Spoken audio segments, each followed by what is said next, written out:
Bienvenue sur le podcast Explique-moi le Human Design comme si j'avais 6 ans. Je suis ton hôte Stéphanie Dolegui. Ce podcast a pour but de rendre la compréhension de ton schéma de Human Design super simple et facile. Mais dis-moi, as-tu déjà regardé ta charte en te demandant ce que signifiaient toutes ces formes, ces lignes, ces nombres ? Peut-être même as-tu déjà lu la description de ta charte et t'es-tu senti submergé et perdu par toutes ces informations ? Rassure-toi, j'ai été dans le même cas que toi. Et c'est pour ça qu'aujourd'hui, je me décide à t'accompagner de façon différente. En Human Design, le type énergétique est une des portes d'entrée à la compréhension de ton fonctionnement énergétique. On compte généralement 5 types énergétiques. Et si tu rejoins le podcast aujourd'hui et que tu découvres le Human Design pour la première fois, je t'invite à aller écouter les épisodes de la saison 1 où je décortique les caractéristiques des différents types énergétiques. Tu peux également télécharger gratuitement un aide-mémoire qui te sera précieux, je pense, pour débuter. Quand j'ai découvert que j'étais projecteur, il y a eu d'abord cet effet waouh, j'en parle tout le temps, je le dis. Cet effet où tu te dis, ouais, je comprends maintenant pourquoi j'ai eu tel comportement, pourquoi telle situation s'est présentée à moi, pourquoi je l'ai vécu de telle et telle façon. Et puis après, il y a eu ce deuxième effet qui se coule, à savoir, j'en fais quoi, moi, maintenant, de cette information. C'est bien beau de savoir que je suis projecteur, mais concrètement, ça veut dire quoi? Comment je le mets en application, ce que je viens d'intégrer intellectuellement. Et la question que je voulais aborder aujourd'hui à travers cet épisode de podcast, c'est une question que je me pose depuis que j'expérimente mon type énergétique, c'est et si mon type énergétique en Human Design était le dilemme, c'est-à-dire le défi que j'ai choisi de travailler dans cette incarnation. Aujourd'hui, je voudrais te partager cette vision sur le Human Design. Pour moi, le Human Design, c'est pas un simple outil de connaissance de soi, de développement personnel, même si, pour moi, il fait partie de ce couteau suisse hyper précis pour apprendre à mieux se connaître. C'est avant tout une modalité de vie, un terrain d'apprentissage, une carte qui nous permet de raconter notre histoire de vie unique et de s'amuser avec cette histoire de vie à travers le chemin que nous propose notre carte.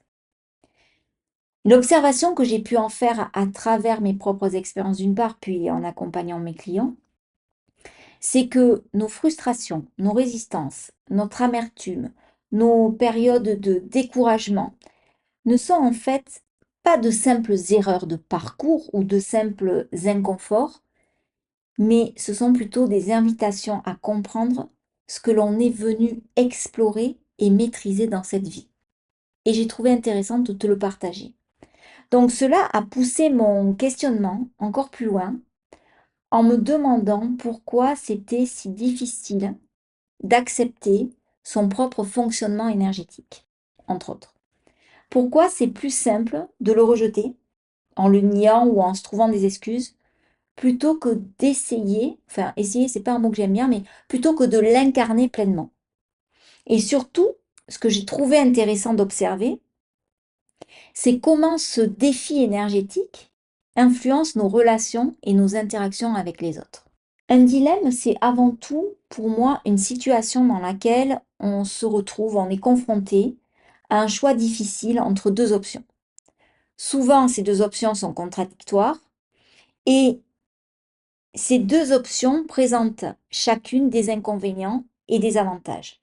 En d'autres termes, quelle que soit la décision que l'on va prendre, il y aura toujours un compromis et une conséquence à notre choix. En Human Design, je considère le dilemme comme étant intérieur. Ça peut être par exemple quelqu'un qui ressent une contraction entre son type énergétique et son environnement, entre la façon naturelle qu'il aurait de fonctionner et le conditionnement qu'il aurait reçu. Quelqu'un par exemple dont l'autorité intérieure lui donne une direction et que cette direction entre en contradiction avec des pressions extérieures. Donc chaque type énergétique vient avec un défi spécifique à intégrer. Une leçon énergétique que l'on n'a pas encore complètement maîtrisée et qui pourtant définit toute notre manière d'être et d'interagir avec le monde extérieur. Donc je vais essayer d'être la plus claire et la plus concrète possible en essayant de donner des exemples concrets et pratiques. Si par exemple tu es générateur ou manifesting générateur, ton défi, ça va être d'apprendre à répondre au lieu de forcer et d'initier. Toute ta vie, tu es conditionné à croire que tu dois prendre des initiatives. D'ailleurs, ça concerne le générateur, mais ça concerne l'ensemble des types énergétiques. La société actuelle fait que on doit initier pour avoir. Donc, dès le plus jeune âge, avec les parents, à l'école, puis plus tard dans les études supérieures, dans le travail, on est poussé à initier. Mais en réalité, l'énergie d'un générateur ou d'un manifesting générateur fonctionne différemment. Ils sont conçus pour répondre à ce qui les fait vibrer plutôt que d'initier les actions qui ne leur correspondent pas. En tant que projecteur, mon plus grand défi, et c'est pas des moindres, ça a été d'accepter que ma valeur ne dépendait pas de mon effort. Toute ma vie, on m'a dit qu'il fallait que je travaille dur pour y arriver. C'était inconcevable que je ne bûche qu'1 heure, par exemple, alors que d'autres avaient bûché 3 heures pour la même interro. Et j'ai toujours eu tendance à comparer mon travail et mon efficience, mon efficacité à celle des autres. Bien sûr, j'avais tort avec le recul, mais j'ai été conditionnée à agir, à me montrer, à prouver mon utilité, alors qu'en vérité, mon énergie, elle n'est pas faite pour ça. Elle est faite pour guider, pour éclairer, et cela ne peut se faire que lorsque je suis reconnue et invitée, et mon efficacité n'est pas liée à ma façon de faire, mais plutôt à ma façon d'être. Et je me rends compte que si je suis alignée, je peux abattre le même travail qu'un autre, mais en 3 fois moins de temps, parce que mon énergie, elle est focus. Et que quand je suis alignée dans ce que je fais, je peux abattre vraiment un travail considérable en un minimum de temps. Si tu es manifesteur, ton défi énergétique que tu es venu résoudre, c'est comment initier l'action sans générer de résistance. Tu as cette capacité rare de démarrer les choses, de faire bouger l'énergie. Mais si tu n'informes pas les autres, tu vas déclencher des réactions inattendues qui peuvent freiner ton expansion. Et c'est là que réside l'une des subtilités liées à ton fonctionnement. Si tu es réflecteur, ton défi à toi, ça va être d'accepter que ton identité est mouvante et que ton environnement te façonne. Contrairement aux autres types, tu ne peux pas t'appuyer sur une structure fixe et ça peut être déroutant. Mais c'est aussi une force immense, car tu as cette capacité qui n'appartient qu'à toi, puisque tu représentes que 1% de la population, donc c'est quand même un type énergétique assez rare, à ressentir profondément le climat énergétique d'un groupe, d'un lieu ou d'une relation. Et ce que j'ai pu remarquer à travers ma propre expérimentation, ma propre observation, mes accompagnements, que beaucoup en fait sont en rejet de leur propre fonctionnement énergétique, donc sont en rejet de leur type énergétique. Parce que l'incarnation, ça demande une décision et un engagement. Et c'est souvent qu'elle va à l'encontre des conditionnements sociétaux.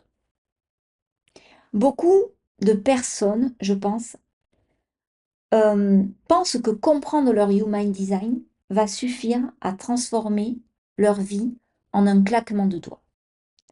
Mais c'est pas comme ça que ça fonctionne. Si ça avait été comme ça, tout le monde connaîtrait le Human Design et ça serait fluide. On aurait besoin de rien résoudre du tout.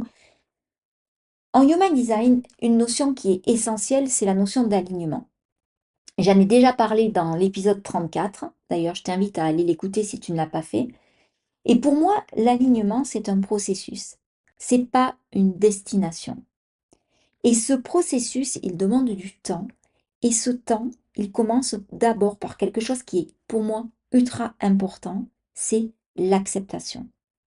Accepter que tu es au début du chemin ou que tu es en chemin.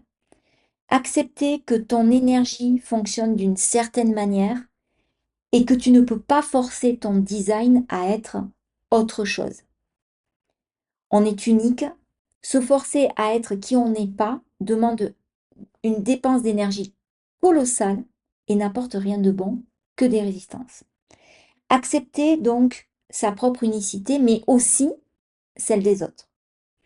Accepter que le monde extérieur ne va pas forcément toujours valider ton mode de fonctionnement. Accepter que parfois, mieux vaut en faire moins pour le faire mieux. Et le problème, c'est que dans notre société, tout, je dis bien tout, nous pousse à l'uniformisation, à la normalisation.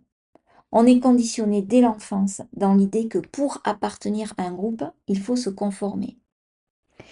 Écouter, obéir aux figures d'autorité, travailler dur pour être reconnu, ne pas être trop lent, mais ne pas être trop rapide, ne pas être trop silencieux, mais à la fois ne pas être trop bruyant.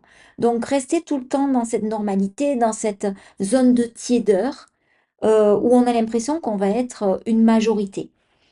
Or, en Human Design, c'est exactement l'inverse. Plus tu incarnes ton unicité, et plus tu vas trouver ta véritable place. Mais voilà, assumer sa différence, c'est quelque chose d'effrayant.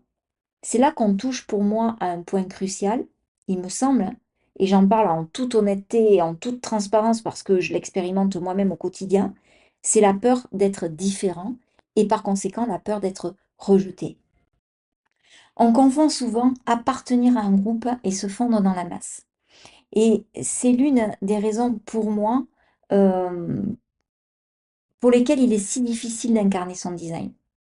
Un générateur ou un manifesting générateur qui a peur de ne pas être utile, par exemple, euh, un générateur ou un manifesting générateur, il est fait pour répondre. Son énergie, elle se met en mouvement quand il se sent appelé par quelque chose qui le fait vibrer.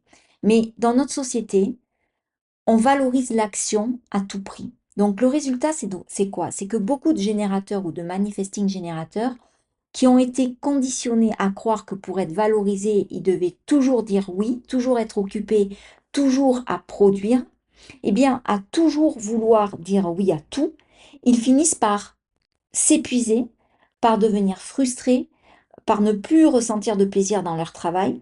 Et derrière, il y a cette peur consciente et constante de ne pas être utile s'ils commencent à choisir ce qui les fait réellement vibrer et ce qui leur fait réellement du bien. Il est donc important pour un générateur ou pour un manifesting générateur de prendre conscience de cette frustration comme un signal d'alerte qui lui montre qu'il n'est pas aligné, d'oser dire non aux sollicitations qui ne résonnent pas pour lui et de faire confiance à son sacral et d'attendre un vrai appel au lieu de se forcer à faire les choses. Mais pour en arriver là, il doit d'abord accepter que son énergie ne fonctionne pas comme on le lui a appris. Et ça, c'est hyper important. Pour le projecteur, c'est la peur de n'être ni vu ni reconnu. Pour que l'énergie d'un projecteur soit pleinement valorisée, il doit être reconnu et invité. Et le rôle du projecteur, c'est de guider les autres, mais ça fonctionne que lorsque les conseils sont demandés et appréciés. Le problème, c'est que beaucoup de projecteurs sont frustrés de ne pas être reconnus et vont essayer de forcer la reconnaissance en partageant leur sagesse sans y être invités. Et du coup, c'est l'effet inverse qu'ils vont obtenir. Et je sais de quoi je parle. Un manifesteur qui a peur d'être rejeté, lui, il va s'auto-limiter et ne plus oser initier ses projets. Un manifesteur, il est fait pour initier. Il est fait pour impulser des changements et ouvrir des portes. Mais cette énergie, elle peut faire peur aux autres parce qu'elle est intense, elle est imprévisible, elle marche par impulsion. Donc le résultat, c'est que beaucoup de manifesteurs sont bridés très tôt dans leur vie parce qu'on confond désir d'autonomie et de liberté avec effronterie, condescendance. On va leur exiger d'être moins brusque, d'être moins impulsif, de demander la permission pour tout. Et on va, certains manifesteurs vont finir par se limiter eux-mêmes. Et il est important pour un manifesteur d'accepter que son rôle, c'est d'impulser les changements, d'informer, certes, mais pas forcément de demander la permission. L'information est très très importante, primordiale pour les manifesteurs. Le réflecteur qui a peur d'être instable va s'accrocher à des identités fixes qui lui correspondent absolument pas. Il va s'amuser à jouer le rôle de sa vie et il va passer à côté de qui il est vraiment, c'est-à-dire un être changeant, malléable, qui a cette capacité de jouer les caméléons et de s'adapter en fait à son environnement. Parce que dans notre société, être stable, c'est la norme. Avoir une famille, avoir une maison, avoir un boulot pendant 30 ans, le même, on ne change pas. Alors que le réflecteur, il doit accepter sa nature cyclique comme étant sa propre normalité. Donc pour moi, l'acceptation, c'est la clé du changement. Là où il y a de la résistance, il y a un travail d'acceptation à faire. Accepter ton propre rythme, accepter tes besoins spécifiques, accepter que ton design ne correspond pas aux attentes de la société. Et surtout, accepter que l'alignement, c'est un processus, c'est pas une destination. Et ça, je trouve hyper important de le répéter. C'est ce que je travaille au quotidien dans mon expérimentation parce qu'accepter, ça prend du temps. Et souvent, je suis rattrapée par ma propre impatience. Et quand mon impatience se met à jouer euh, les numéros un du podium, ben en fait, ça entraîne énormément de résistance et ça me procure tout l'effet contraire de ce que je désire. Donc, je t'invite vraiment à te poser la question pour savoir ce que tu as du mal à accepter dans ton fonctionnement énergétique, dans ton propre design. Et je vais aller encore plus loin dans mon raisonnement. Si chacun de nous porte en lui un dilemme énergétique, un défi sur son propre fonctionnement, alors nos relations deviennent des espaces où ces dilemmes s'activent mutuellement et interagissent. Quand on interagit avec les autres, cela révèle la plupart du temps nos propres résistances, nos conditionnements et nos mécanismes de défense. Parce que, comme je le disais dans l'épisode sur l'alignement, c'est hyper facile d'être aligné quand on n'est pas en contact avec quelqu'un d'autre. C'est facile. Mais quand on rentre en contact avec d'autres êtres humains qui ont un fonctionnement énergétique différent du nôtre, des visions différentes de la nôtre, des pensées qui ne sont pas forcément dans le même courant de pensée que les nôtres, là, ça commence à devenir intéressant. Parce que c'est précisément dans le regard de l'autre que nos dilemmes énergétiques y prennent vie. Parce que dans une relation, on va projeter des attentes. On cherche à combler nos propres manques. On tente de trouver une harmonie entre ce que nous, on est et ce que l'autre est. Et c'est là que tout devient intéressant. Parce que si tu n'es pas au clair avec ton propre fonctionnement, il y a de fortes chances que tu vives ta relation en réaction plutôt qu'en pleine conscience. Si on prend l'exemple d'une relation entre un générateur et un projecteur, on va souvent osciller entre frustration et manque de reconnaissance. On va prendre l'exemple banal d'un couple, on va les appeler Claire et Thomas par exemple. Voilà, ne vous reconnaissez pas, je prends un truc au hasard. Bon, Claire est générateur. Elle travaille sans relâche, elle enchaîne les projets, elle dit oui à tout, elle finit chaque journée, elle rentre, elle est vidée, elle est frustrée, elle est épuisée. Elle sait qu'elle n'est pas à sa place, elle n'est pas totalement épanouie, mais elle ne sait pas comment faire autrement. Elle a la tête dans le guidon, elle ne sait pas. En fait, elle a le mur devant les yeux, elle ne sait pas voir plus loin. Thomas, lui, il est projecteur. Lui, il voit clairement que Claire, elle s'éparpille, qu'elle n'écoute pas ce que lui dit son sacral, qu'elle est complètement déconnectée de ce qui la fait vibrer, que elle n'est pas dans euh, des élans qui l'animent, quoi, enfin des élans qui lui procurent vraiment du plaisir. Et il veut l'aider. Alors, il lui donne des conseils: «Oh mais Claire, tu fatiguée, mais tu devrais faire ci, tu devrais faire ça, tu devrais arrêter, de travailler avec un tel parce que, franchement ton énergie, ça va plus, ça te correspond pas et puis, si tu continues à faire des trucs comme ça, tu vas faire ça, ici et ça». Mais à chaque fois, Claire elle rejette ses conseils et elle se braque et ça finit toujours en engueulade. Elle se trouve des excuses pour tout, elle réplique sur chaque argument, ça finit en dispute. Mais pourquoi? Parce qu'en fait, elle n'a pas sollicité les conseils de Thomas. Elle n'a pas reconnu en Thomas une aide précieuse, un guide, une sagesse. Et parce que Thomas n'a pas attendu d'être invité. Et même si ses conseils sont justes, ils ne sont pas entendus tant que Claire ne l'a pas reconnu comme étant son guide. Alors, comment on peut transformer cette dynamique? Ben, déjà, Claire, en tant que générateur, doit vraiment prendre conscience de, de son corps. Elle doit reconnecter et réapprendre à écouter son sacral. Et quand elle aura fait ça, en deuxième étape, elle pourra dire à Thomas, écoute Thomas, euh, quand je ressentirai que quelque chose ne va pas, euh, et que j'ai besoin de ton conseil, de tes conseils, je te solliciterai. Je prendrai appui sur toi.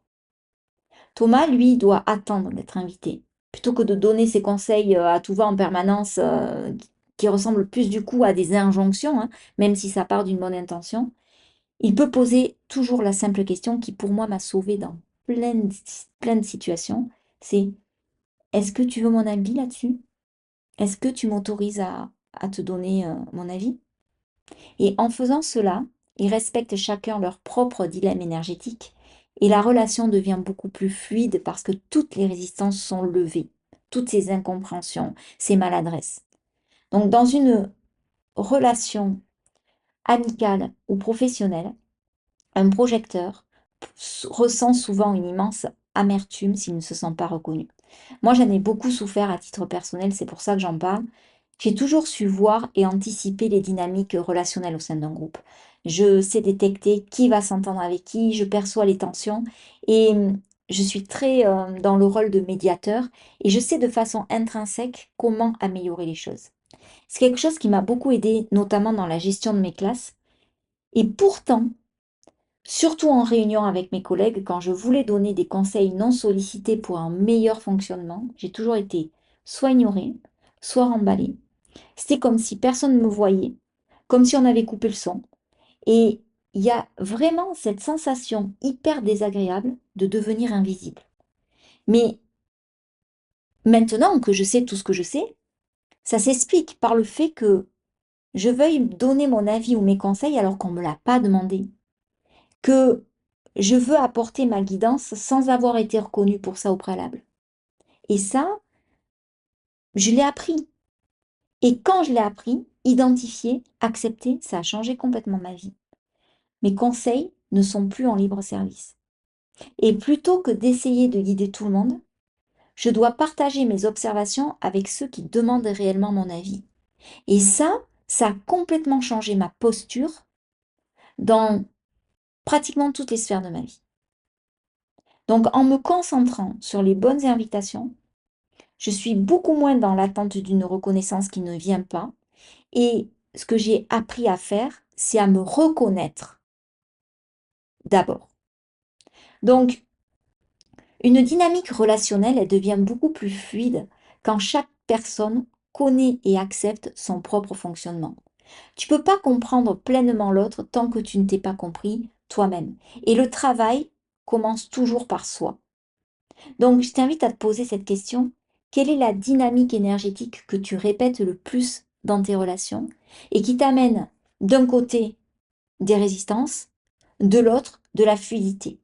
Et c'est en comprenant ton propre dilemme, ton propre défi, que tu comprendras aussi mieux celui des autres. Et c'est là, pour moi, que la transformation commence. Parce que, je le répète tout le temps, et il n'y a pas que moi qui le dis, en développement personnel, tout part de soi. Avant d'essayer de changer les relations, il faut se comprendre soi-même et essayer de changer soi-même. Être l'exemple pour soi et pour l'autre. avant d'attendre une reconnaissance extérieure, il faut s'offrir cette reconnaissance à soi-même. Et avant d'essayer de s'adapter aux autres, il faut accepter son propre fonctionnement qui n'est pas forcément le fonctionnement de l'autre. Et la clé, ici, ce n'est pas de chercher à être quelqu'un d'autre. C'est d'expérimenter son propre design, d'accepter son propre rythme et sa propre énergie, et de voir ce qui se transforme dans sa vie quand on arrête de lutter contre soi-même. Et cela en vient à se demander si notre plus grand défi ne serait peut-être pas aussi notre plus grande force. J'en suis à ce niveau-là de réflexion. Et j'aimerais bien avoir ton avis sur la question. Je te remercie d'avoir pris le temps d'écouter cet épisode. Si cette approche t'a parlé, expérimente-la, partage-la autour de toi, parce qu'au final, pour moi, le Human Design, c'est pas de le comprendre, c'est de le vivre.